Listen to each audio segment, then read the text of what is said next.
Online থেকে cake নেয়া এবং অন্য কোনো প্রোডাক্ট নেয়া এটা কিন্তু সেম না, আর ডেলিভারি চার্জটাও সেম হবে না। আমায় অনেকেই বলেন যে টঙ্গী কলেজ গেট এইদিকে, গাজীপুরা, তারপরে হচ্ছে উত্তরার এয়ারপোর্টের এইদিকে তো আপনি ডেলিভারি করতে পারেন, তাও আপনি বলে দেন যে না, দিতে পারবেন না। এটা বলে দেওয়ার কারণটা হচ্ছে আপনারাই, কারণ আপনারাই নিবেন না। যখন ডেলিভারি চার্জের কথা আসে তখন আপনারাই বলেন যে এত ডেলিভারি চার্জ কেন, এখান থেকে এখানে তো বাস ভাড়া 30 টাকা 50 টাকা, তাহলে আপনি এত টাকা চাচ্ছেন কেন?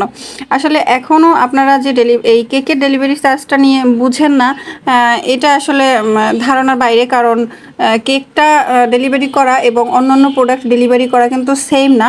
তারপরে এখানে আরও একটা কথা আছে, আপনারা অনেকেই মনে করেন কি যে আমরা কেকের দাম 800 টাকা নিব, মানে এটা সাপোজ বলতেছি আর কি, যে কেকের দাম আমাদের 800 টাকা, তাহলে ডেলিভারি চার্জ আমরা 300 টাকা চাচ্ছি, তার মানে আমরা এই টাকাটা সম্পূর্ণ আমরা এক্সট্রা নিচ্ছি।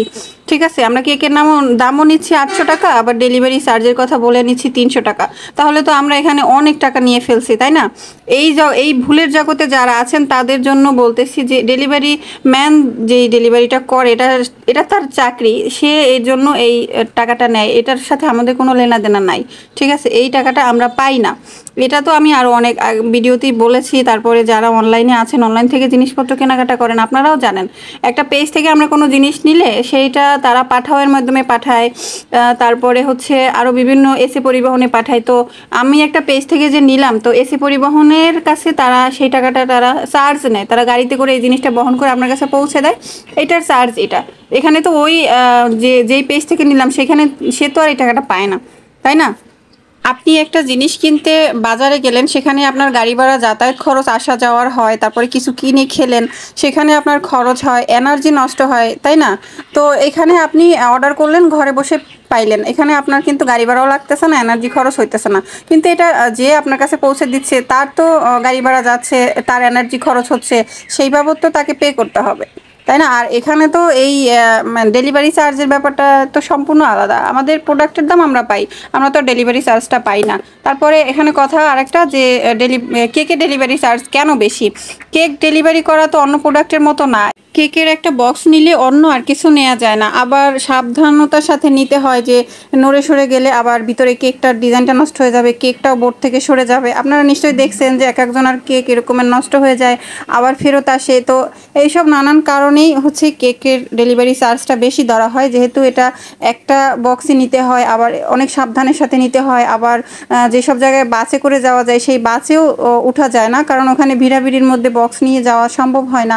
তো আদার্স এইসব নানান কারণেই হচ্ছে এইভাবে কেকটা ডেলিভারি করা যায় না, আর স্পেশালভাবে নেওয়া লাগে, সেই কারণেই হচ্ছে ডেলিভারি চার্জটা ডেলিভারি ম্যানরা একটু বেশি ধরে। এইসব কারণেই আমার দূরে ডেলিভারি করা হয় না। তাহলে বলতে পারেন যে আপনি তাহলে কোথায় ডেলিভারি করেন? আমি একদম আমার কাছে, যারা পায়ে হেঁটে নিতে পারে, আবার অনেকেই আছে নিজ দায়িত্বে এসে আমার এখান থেকে, মানে আমার পিক আপ পয়েন্ট থেকে নিয়ে যায়, তারাই নেয়। আর যারা এর মধ্যে থেকে 2-1 জন হচ্ছে ডেলিভারি চার্জ দিয়ে নিতে রাজি হয়, তারাই হচ্ছে নেয়। এই হচ্ছে আমার বিজনেস। তো আজকে এই ফ্লোরাল কেকটা সম্পর্কে কিছু বলি। এটা হচ্ছে আচ্ছা, যারা এই ফ্লোরাল কেক নিতে চান কিন্তু ক্রিমে প্রবলেম, তারা এই ধরনের কেক এড়িয়ে যাবেন, কারণ এখানে দেখছেন তো আমি ক্রিম দিয়ে সবগুলা ফুল বানানো লাগছে, তা আর অনেকখানি ক্রিম এখানে চলে যায়। তো আপনাদের যাদের ক্রিমে প্রবলেম তাদের সমস্যা হতে পারে, সেক্ষেত্রে আপনারা এই কেক এড়িয়ে যাবেন।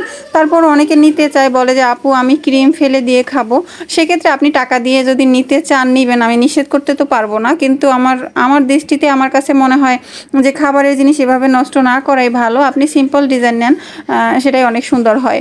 আর এই কেকটা দেখেন, দিনের আলোতে এক রকমের সুন্দর কালার, আর রাতের আলোতে ছিল আর এক রকমের, মানে এই ক্যামেরার এই অবস্থাটাই আমি বুঝি না। তো আজকের এই কেকটা কেমন লাগলো সবার কাছে অবশ্যই জানাবেন, আর আবার কথা হবে অন্য কোনো ভিডিওতে। সে পর্যন্ত সবাই ভালো থাকবেন আর আমাদের জন্য দোয়া করবেন। আল্লাহ হাফেজ।